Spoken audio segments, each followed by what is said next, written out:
Close your eyes for a second and picture a single sturdy lotus root.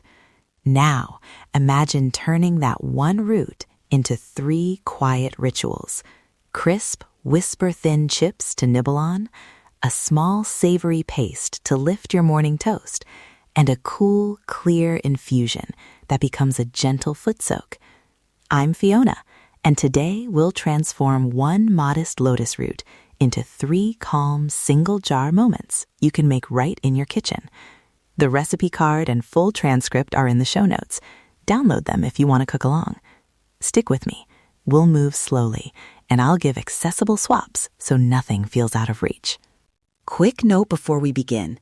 This episode includes hands-on cooking and a topical soak. There are explicit safety steps, cooling, sterilizing, and a required 24-hour patch test for the soak, so please follow those closely. I'll read out audible cues for timers so listeners who are cooking without a screen can follow along. First, an ingredient primer, what lotus root brings to these 3 small rituals. Lotus root is crisp and starchy, a little like a cross between jicama and cooked potato. Nutritionally speaking, it gives us fiber, some vitamin C, and a subtle, slightly sweet vegetable flavor. When raw, the starch and a few mild compounds can feel drying or slightly astringent in the mouth. That's why cooking matters. The heat softens the starch, brings out sweetness, and calms anything that might irritate sensitive lips. From a practical angle, texture is king here. Thin slices become crisp chips, tender cooked rounds blend into a smooth paste, and a gently simmered infusion carries a clean vegetable note for a mild soak. A quick expert line on mild raw irritants and culinary safety. I recommend cooking lotus root fully for eating and diluting any topical infusion before skin contact. If you have medical questions about skin reactions or are pregnant or nursing, consult a qualified healthcare professional. That keeps our kitchen curiosity grounded and safe. Sourcing and substitutions. Where to find lotus root and what to do if you can't. Fresh lotus root is often sold whole in Asian groceries. Look for firm, unblemished segments. If fresh isn't available, canned lotus root or vacuum-packed slices work well. Expect them to be softer, so adjust cook times. Sustainability tip: buy local when possible. If ordering frozen or canned, choose low-sodium canned options. For tools, don't have a mandolin? Use a sharp knife and steady hand. Thin is the goal, not perfection. No blender for the paste? A mortar and pestle or a fork and some patience will do the job. I encourage substitutions. Neutral oil for sesame, tamari for soy, and maple syrup for honey if you prefer plant-based sweetness. Now a short safety and accessibility briefing. For all prepared jars, cool cooked items to under 4 degrees Celsius, 40 degrees Fahrenheit, within 2 hours. If you need to speed that up, use an ice bath. Place your hot jar in an ice-filled bowl and swirl until it's reached a safe temperature. Sterilize jars by washing in hot soapy water and heating them briefly in the oven or boiling water. For the foot soak, a mandatory 24-hour patch test. Dilute the cooled infusion as I'll describe. Apply a small amount to the inner forearm. Wait 24 hours and only proceed if there's no redness, stinging, or swelling. Avoid applying to broken or inflamed skin. If at any point your jar smells cloudy, yeasty, or off, discard it. I'll remind you of these steps as we go. All right, let's begin the cook-along with chips. I'll read the ingredients slowly so you can write them down or just listen. Ingredients for lotus chips: 1 medium lotus root, about 250 to 350 grams, or 1 can of pre-sliced lotus root, drained. 1 tablespoon neutral oil, like grapeseed or sunflower oil. A pinch of fine sea salt. Half a teaspoon toasted sesame seeds, optional. And a light dusting of freshly cracked black pepper if you like. That's it. Equipment: a mandolin or sharp knife, a rimmed baking sheet or skillet, parchment paper if roasting, and a small bowl. Step 1. Preheat your oven to 375 degrees Fahrenheit if you're roasting, or heat a skillet on medium for stovetop. If you're using a mandolin, Carefully slice your lotus root as thin as potato chips. Aim for about 1 to 2 millimeters. If using a knife, do your best to make very thin, even slices. You'll notice a faint crisp sound as the slices hit the board. That's the texture we want. Step 2. Toss the slices in a small bowl with a tablespoon of oil, coat lightly, and a pinch of salt. Lay them in a single layer on your sheet or in the skillet. If you're roasting, give them space so they crisp rather than steam. Step 3. Roast for about 12 to 18 minutes at 375 degrees Fahrenheit, flipping once halfway. If you're using a skillet, cook in batches on medium, about 2 to 3 minutes per side. Watch the edges for golden color. Sensory cues: you'll see edges turn light golden and hear a soft crackle. Important, don't walk away. Thin slices can go from perfect to burnt quickly. Start your timer now. 12 minutes for oven, 2 to 3 minutes per side for skillet.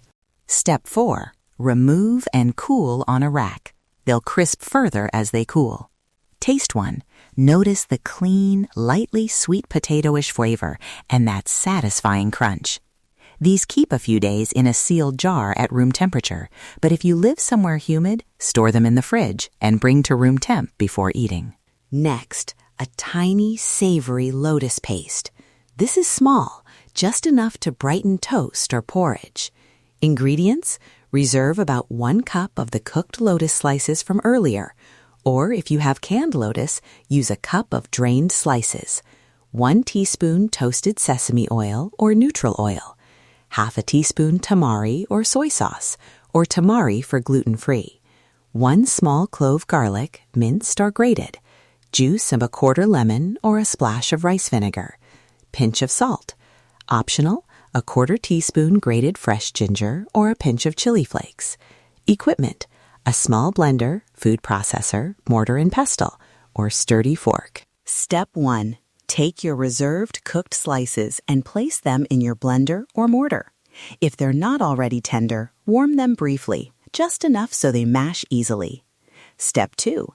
Add the sesame oil, tamari, garlic, lemon or vinegar, and a pinch of salt. Step 3. Blend or pound until you reach a spreadable texture. For blender users, pulse first, then scrape down the sides and finish with short bursts. For mortar users, pound. This will be a more rustic, textured paste, and that's lovely. Taste and adjust. If it's too dry, add a drop of water or a bit more oil. If it's too flat, a squeeze more lemon will brighten it. Tips and variants. Make it creamy with a tablespoon of plain yogurt or coconut yogurt if you want a cooling note. Make it umami forward with an extra splash of tamari. Swap in roasted sesame for toasted sesame oil if that's what you have. This paste will keep 7 to 10 days refrigerated in a sterilized jar. Label with the date and discard if it smells sour or becomes cloudy. Now for the cooled lotus infusion for a foot soak. This is a gentle sensory ritual, not a medical treatment. Ingredients: 2 cups water, 1 cup roughly chopped cooked lotus root, or 2 to 3 slices of fresh lotus root. Optional additions: a tablespoon dried chamomile or lavender for a calming floral note, and a teaspoon of neutral oil if you like some slip for the skin. Equipment: small pot, strainer, jar for cooling, bowl for your feet. Step 1. Place 2 cups of water and your lotus pieces in a small pot.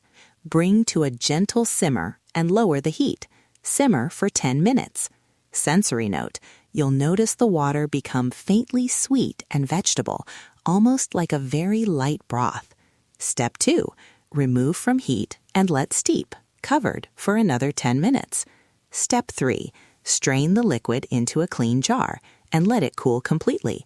Dilution guidance. For skin testing and soaking, dilute the infusion 1-for-1 with cool water. Patch test. Apply a few drops of the diluted infusion to the inner forearm and wait 24 hours. If there's any redness, stinging, or swelling, discontinue.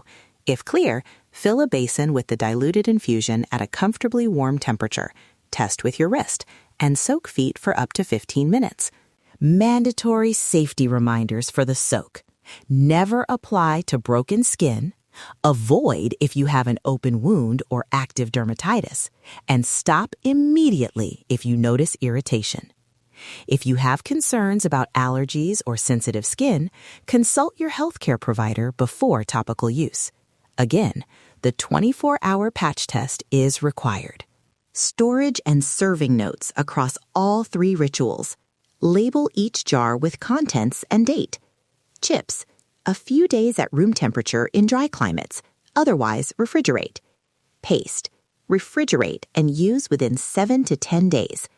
Soak infusion, refrigerate and use within 48 hours. For longer storage, freeze into ice cubes for single-use melts. Defrost in the refrigerator, and always check clarity and smell before use. Key spoilage signs: cloudy liquid, sliminess, yeasty or off smells, or visible mold. Discard immediately. If you've cooled a jar quickly using an ice bath, dry and label it before refrigeration so you remember when you made it. Before we pause, a short guided sensory reflection. If you have a small sample of your chip, paste, or warm infusion, pause and take one mindful breath. Notice the aroma. Is it sweet, vegetable, floral? Notice texture, the crispness of the chip, the creaminess of the paste, the warmth of the infusion on your skin. This isn't about perfection. It's about noticing. If you're cooking along without sight, use a timer and your sense of smell and touch to guide you. A few accessible alternatives and reminders. No mandolin. Slice with a knife. No blender. Mortar and pestle or fork. No fresh lotus. Use canned and shorten cook times because they're already tender. No oven. Use a skillet in batches at medium heat and watch closely. If you can't complete all 3 rituals today, that's fine. Try one and save the others for later. The practice is in the doing, not the completeness. Reflection and encouragement. I love how one modest ingredient can yield so many small rituals. These tiny acts, slicing slowly, tasting, labeling a jar, are ways of practicing care in a busy world. You don't need perfect tools or perfect results. You need curiosity and a willingness to notice. If something doesn't turn out, learn the cue and try again. That's how kitchen wisdom grows. If you made one of these tiny jars today, I would love to hear about it. Send us a voice note or a DM. Tell us which ritual you tried, what you swapped, or a tiny sensory moment you noticed. And if you want the printable recipe card and step-by-step photos, the link is in the show notes. Thank you for spending this time with a single lotus root and these 3 small rituals. If you enjoyed the episode, please subscribe so you don't miss future recipe episodes and slow kitchen rituals. Leave a rating if you can. Your feedback helps us shape future episodes. As always, listen to your body. Trust the earth. Feel the difference. Goodbye for now. Take care of your jars, do the patch test, and enjoy a little mindful crunch or a warm, tiny spoon of paste tomorrow morning. I'll be back with another earth-inspired remedy soon.